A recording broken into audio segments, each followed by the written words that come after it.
Journey into space. The BBC presents Jet Morgan in The World in Peril.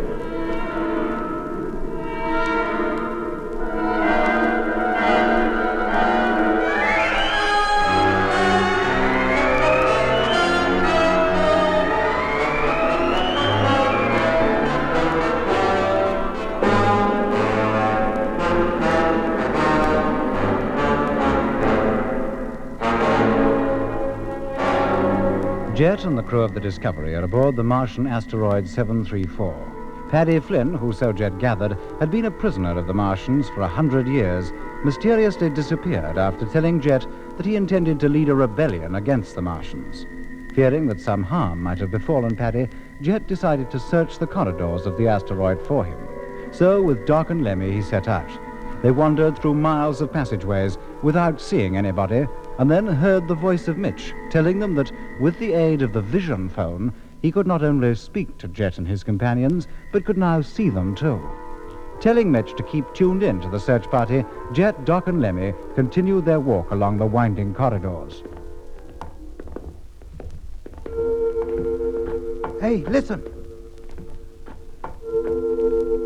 That's a new noise, isn't it? Now, what does that mean? Where's it coming from? Well, I'd say from further along the corridor, around the corner. Come on, and take it easy. Go back. Hey? Somebody said, go back. It is forbidden to come any further. Sounds like a woman's voice. No crew personnel are allowed in this section. Go back immediately. A woman? Oh, no. What do you mean, oh no? Don't you remember? Paddy told us he didn't know whether to call him a he or a she. Good grief, yes. The Martian. The one that's on this ship. That must be him. Go back. That's all very well, mate, but where do we go back to? No crew personnel are allowed in this section. Go back immediately. You said that before. It is forbidden to come any further. He said that before, too. Monotonous, isn't it? Hello, can you hear me? Go back. Hello, who are you? It is forbidden to come any further. I think the idea is that we should turn back. Well, I'm not turning back. Hey? There's nothing in sight. I don't see anybody. Why should we turn back? Hello, Mitch. Mitch, can you hear us? No crew personnel are allowed in this section. Hello, Doc. Go back immediately. Mitch, do you hear that voice? Yes, of course, Doc. And you can see us? Yeah, Jet, sure we can. Can that vision phone go on ahead of us? Well, I should think so. We've been following you easily enough for the last 10 minutes. How far ahead are you? About 30 yards. Then keep that distance. We'll move on.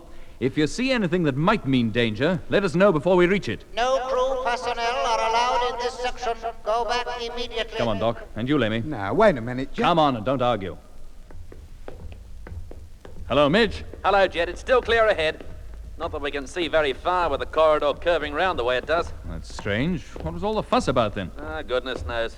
But it must have meant something. Well, we haven't heard that voice for some minutes now. He must be getting ready to do us, that's why. Attention. Oh, blimey. Hold it. You have ignored the order not to proceed. Well, what are you going to do about it? Personnel proceeding beyond this point do so at their own peril. A cheerful character, isn't he? Hello, can you hear me? Go back. I asked if you could hear me. Go back. The least you can do, mate, is answer a civil question. Go back. He wants us to go back. Hello, Mitch. Hearing you. You're still ahead of us. Yeah, Jet. You have ignored the order not to proceed. Why does he keep saying the same old things? And it's still clear, Mitch. Yeah, Jet. Just the corridor following the same curve. You must have gone nearly halfway around the circle by now. Personnel proceeding beyond this point do so at their own peril. All right, you said that before. There's no sign of anybody, Mitch? No, Jet. Go back. Oh, shut up. No doors or openings in the walls or anything like that? Well, not that I can see. Then we'll keep going. We would. Go back. You think you should, Jet? Why not? Why not? Well, that Martian or whatever he has given all those warnings. He's been doing that for 10 minutes or more. Nothing's happened to us yet. Go back. Oh, if he'd answer just one of my questions, maybe he would take notice of what he's saying. I'm not so sure he's even hearing you. But why not, Mitch? You can. And what an odd voice he's got. Voice, he sounds like a whole perishing choir. You have ignored the warning not to proceed. Why does he keep saying the same old thing? Maybe that's the only English he knows. Well, it sounds to me as though he just keeps repeating the same orders at regular intervals. We go on, then? Yes, come on. Go back. And what if we refuse? He still isn't answering. Go back. Or is he? Still clear, Midge? Yeah, Jet. Go back. Go and eat Coke.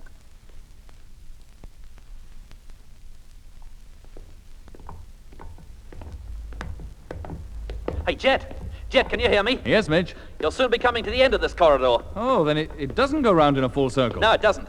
It leads to a wall with a door in it. What kind of door? Just like most of the doors we've seen in this place up to now. Big, hefty, and I should think airtight. Is that where his nips is? Behind that door? Now, how should I know? But take it easy, fellas. You'll be round to it in just a couple of minutes. This is the last warning. Aye, he's back again. Go back immediately. Who are you? Where are you? Why don't you answer us? Go back. Hold it.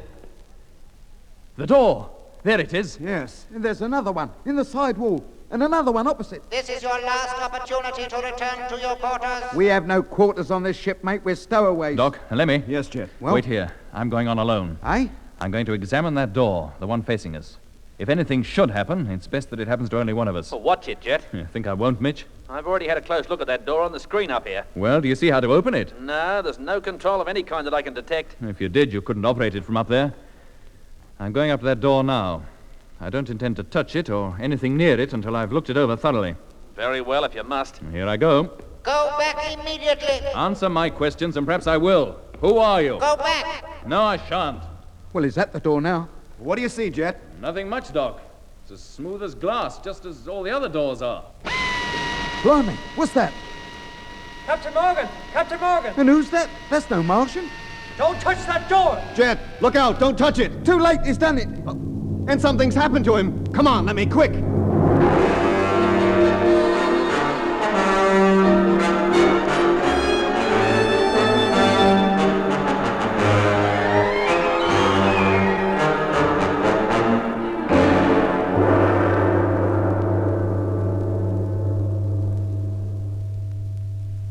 Hello, Doc. Can you hear me? Hello? What on earth happened, Frank? Well, I don't know, Mitch. As soon as Jet approached the door, that noisy signal came on and the picture cut out. He did reach the door, didn't he? Yes, he actually touched it, and then he seemed to recoil from it violently. Well, try and get that picture back for Pete's sake. We must find out what happened. Well, I'm doing my best, but this thing doesn't seem to respond. Oh, wait a minute. Here's something. Oh, thank goodness for that.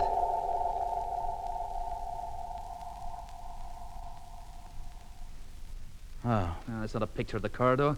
no, it's that control room again. Now, tune it out quick before that foreman, as Lemmy calls him, starts asking for his orders. Right.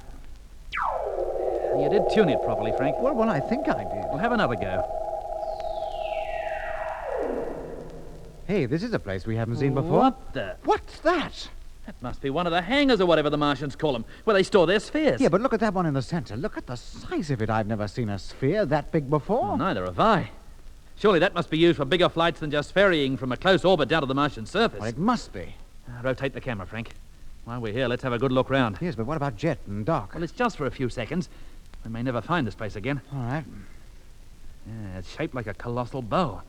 See if it has a roof. Right. No, it hasn't. There's the sky. Those spheres are stored in one of the craters we saw out in the surface. Well, is every crater filled with spheres then? I shouldn't think they're all big enough for that. Do you want to see any more? No, but we must remember to tell Jet about this. Maybe that we can find our way up to that place sometime. That big ship, if it's controllable, might be just the thing we need to get away from here. Yes, but we don't even know on what part of the asteroid that crater's situated. Well, Paddy might know. He'll tell us. Yeah, he might, if he ever comes back. And always assuming Jet will be in a fit condition to go looking for it. Look, try that thing again. See if you can find that corridor. If we can tune into other places, we should be able to tune into that. Hey, that's it, isn't it? Yes, at last. There's the door, the one Jet touched. Yeah, but where is Jet? Or Doc and Lemmy, for that matter. That corridor's empty. They've disappeared.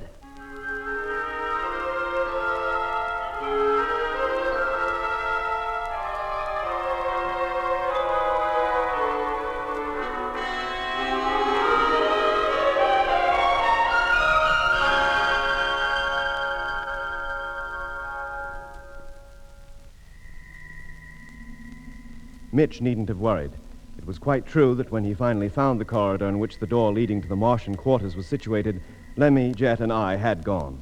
But we had not been spirited away, nor overcome by any strange creature that had emerged from the room. The moment Jet collapsed, Lemmy and I, of course, ran to his aid. He lay unconscious on the floor, and nothing I could do would rouse him. Jet! He must have received some kind of shock when he touched that door. What, an electric shock, you mean? Something like that. Now what? Oh, look out, Doc! That door, it's opening! What? Not that one, the one behind you. Paddy! I told him not to touch that door. You were a bit late with your advice, mate. Well, pick him up and follow me. Where to, Paddy? Through here. We'll take him down to sick quarters. Right. Sure thing. Pick him up, Lemmy, and don't touch that door. It wouldn't matter now, anyway. What do you mean it wouldn't matter? Well, touch it and see. Not me, mate. You carry out your own experiments. You think I'm telling a lie? Now, Hey? now do you believe me? Well, but when Jet touched it, it knocked him cold. Didn't you hear Nicholas give you last warning? Nicholas? Yes, the Martian. Who did you think it was? But what's his last warning got to do with that door being harmless now? Well, it's like this, you see. No asteroidal personnel are supposed to come along here. So old Nick was saying. If they do, they get a warning to turn back. If they keep going, they get another. And then if they haven't gone back by that time, the door comes alive and a warning sounds all over the ship. And I come running up here to get the victim. Victim? Well, I call him that because by the time I get here, he's touched the door and he's lying flat on his back just like Captain Morgan is now. And the door? The shock apparatus switches itself off just as soon as I get here. How many others have touched that door? Only 2. They never do it again, and the next time we touch down on Mars, they're taken off the asteroids and put to work in the factories. Oh, why's that? Because no fully conditioned personnel would dare disobey Nick's orders. They would turn back long before they got to the door. And if they don't? It means their conditioning must be wearing off and they're no longer considered fit for asteroid crew work. Up here, when an order is given, it is obeyed. Paddy. It must be. Paddy. Yes. Have you ever tried going through that door? I've got better sense. If just touching it can lay you out, what must the result of going inside be? You've no idea what's in there, then? Oh, yes. Nicholas. He's in there. I told you, there's a Martian on every asteroid, and that's where he lives. But he never comes out, and you've never seen him. No. Then how can you be sure he's in there? You heard him talking, didn't you? That's not proof that he's in there. He certainly didn't reply to any of our questions. Martians don't answer questions. They give orders, and they expect them to be obeyed. Nick's in there all right. You can take it from me. Now, do we take Captain Morgan downstairs, or do we leave him lying down there all day? Pick him up, Lemmy. Yes, Doc. Up. There we are. Come on, then. In you go. Straight down the slope and turn left.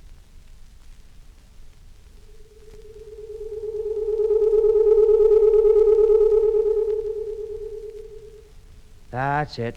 Now bring him in and lay him on Right. one of the beds. Is this the sick quarters? Yes. You don't do much business here, do you? Now, what do we do about Jet, Paddy? Nothing. Nothing. Just let him lie quietly for a while until the effect of the shock wears off. It usually takes about a half hour or so. Oh, I see. We just have to be patient, like. Patient is right where you're concerned. Oh, what do you mean by that? Well, what do you think we were doing up there outside that Martian's door anyway? Looking for me? How did you know? Well, I knew that if I didn't return to the televiewer room, you wouldn't just sit and wait. Well, you said you wouldn't be gone for more than 5 minutes. Well, really, I didn't intend to be. Fact is, after I left you, I was called down to the main control room. Well, you might have told us. I hadn't the time. I had some very important things to attend to. Well, what things, Paddy? I had to get the ship underway. What? Yes, it's true. We've been traveling through space for more than 2 hours. Hey? We're on our way to join the main fleet. And when do we meet them? Oh, I don't know. But you can bet your life it won't be long from now. And then? And then when the whole fleet is assembled, we start out for Earth. What? But don't worry about that. I'm sure neither Nicholas nor any other Martian knows of our plan to appropriate a sphere to make a landing on Earth ourselves. It's not that worries us, mate. Oh? No, Paddy. We don't care if we never get back to Earth. Huh? So long as we can prevent that invasion taking place. But you can never stop them now. Nothing can stop them.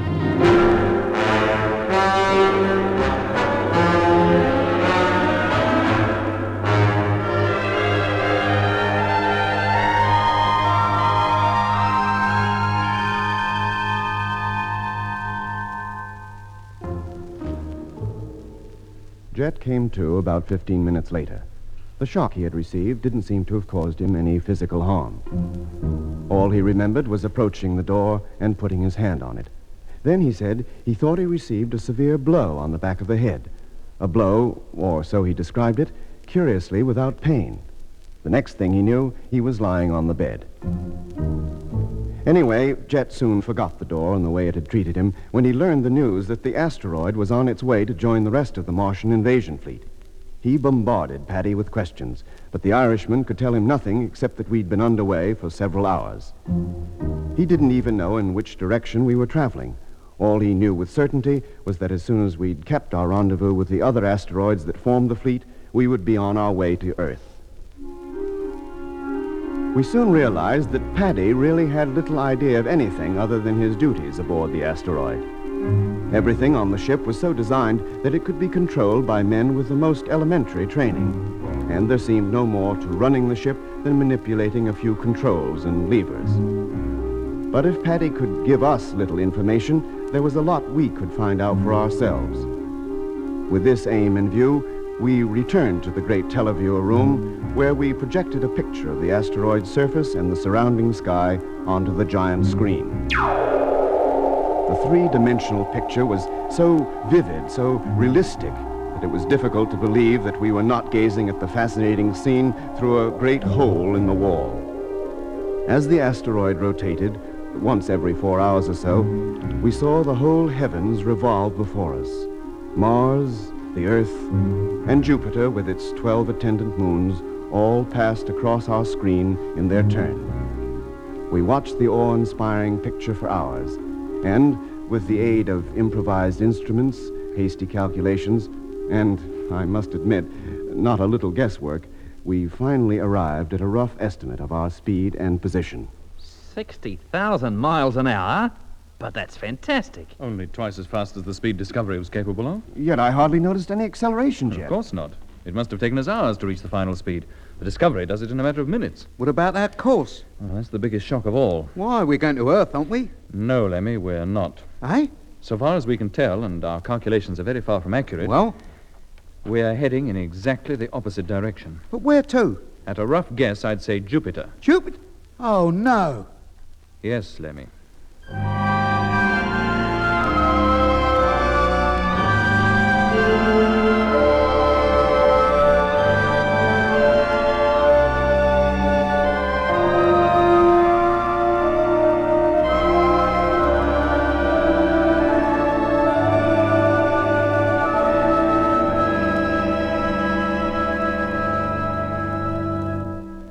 You mean we're not going back to Earth at all? Not at the moment, we're not, Paddy. But how far is Jupiter from the Earth? Its mean distance is roughly 390 million miles.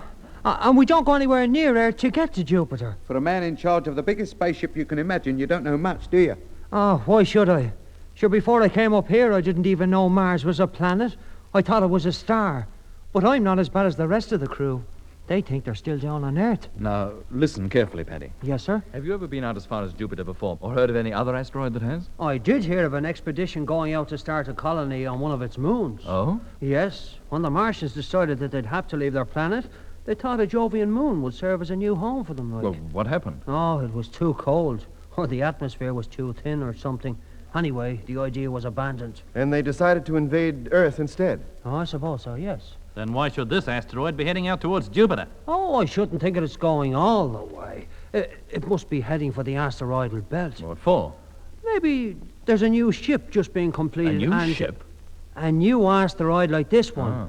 You know, it takes 10 years to dig into an asteroid this size, install all the equipment and convert it into a ship. You mean every time the Martians need a new ship, they convert a minor planet from the asteroidal belt? Where else would they get them from?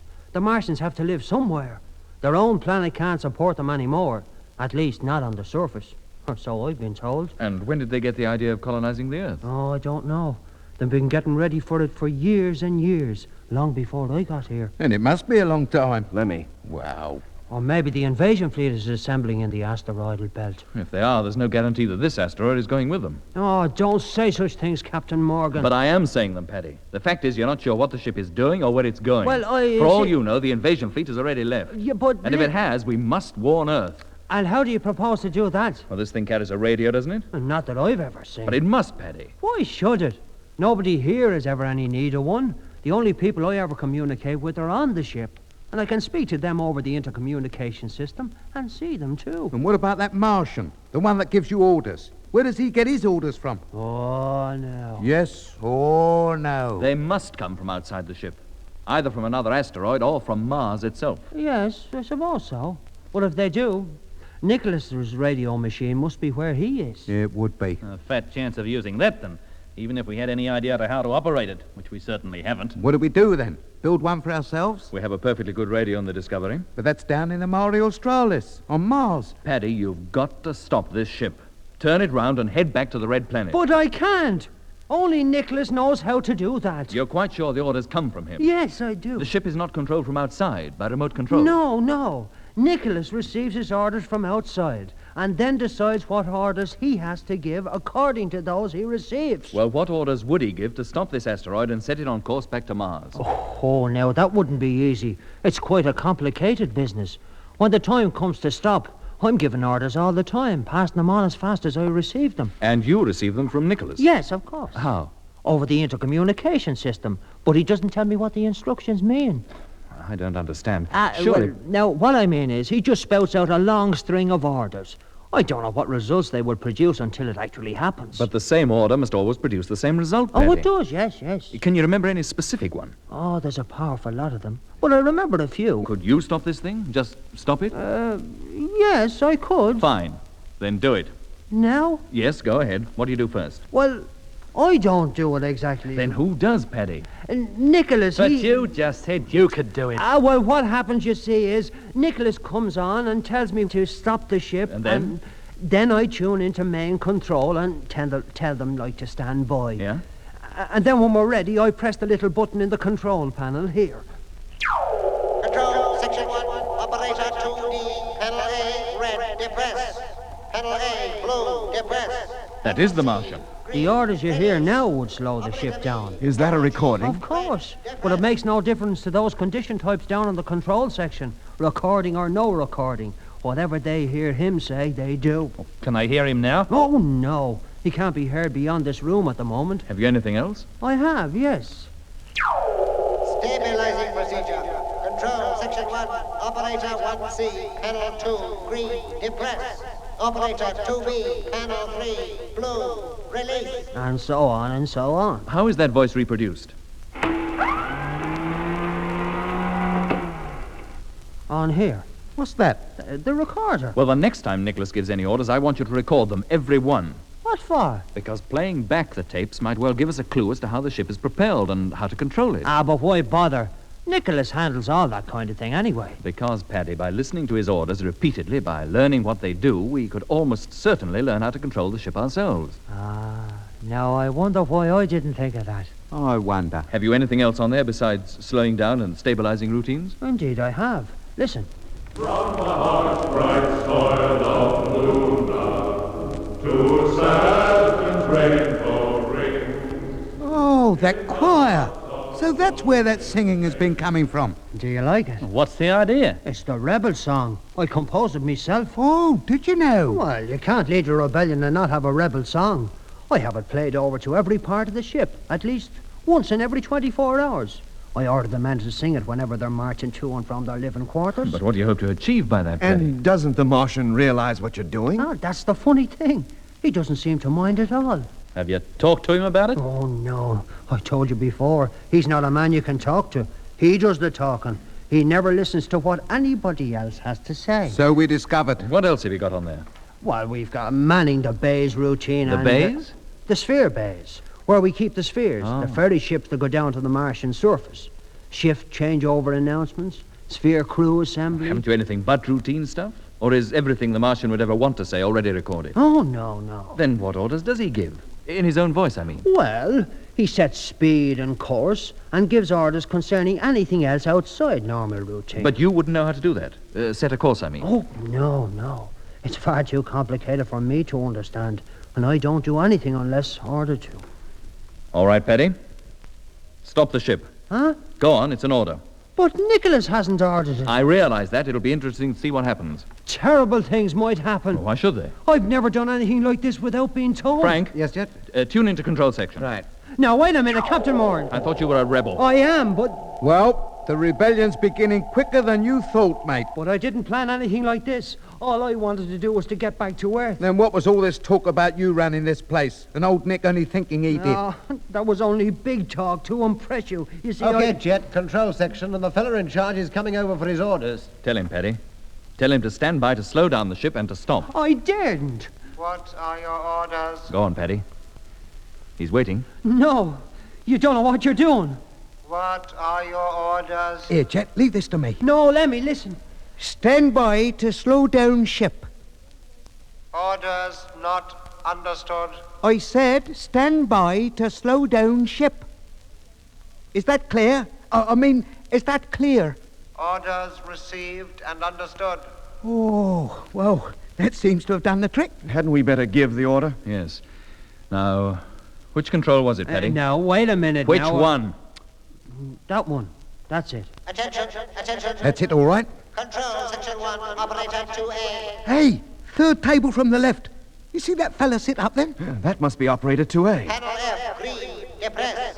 And he's doing it. Listen to every order. Watch every move. Operator 3C, panel 3, blue, release. Operator 3C, second from the right. Doc, do you feel anything? A tendency to lean over to one side. We must be decelerating. It's working. Operator 4D, panel H, red, release. I'll say it's working. I can hardly keep my feet. Operator 4C, panel J, green, release. And the rate of deceleration must be on the increase. It's not easy to remain upright. And what's that noise? That humming, you mean? Yeah, Jet. I haven't heard that before. Oh, neither have I. And it's getting louder. Paddy, what does that noise mean? Oh, look at him. He's gone as white as a sheep. Paddy, The ship. what about it? I think it's out of control. But how can it be? All we did was give the order to slow down. I've never felt this sensation before. It's because of the deceleration. It must be extremely rapid. This is the first time I've ever noticed it. Paddy, look out. Oh, he crashed into the chair.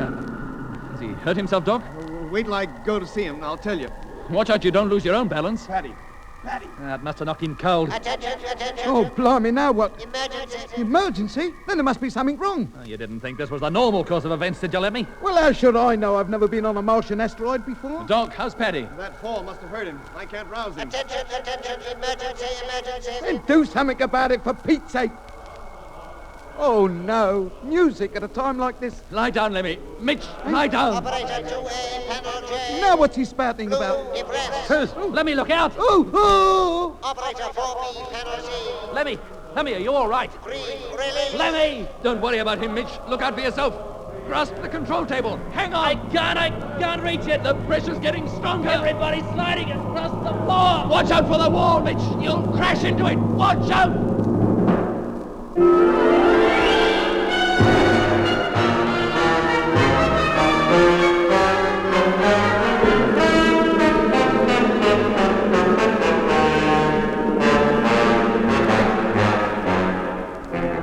That was episode 12 of Journey into Space. Taking part in this recording were Andrew Foles as Jet Morgan, Alfie Bass as Lemmy, Guy Kingsley Pointer as Doc, and Don Sharp as Mitch.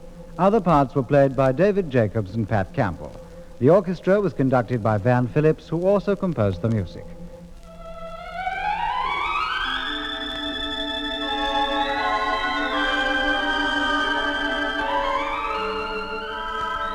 Journey into Space was written and produced for the BBC by Charles Chilton.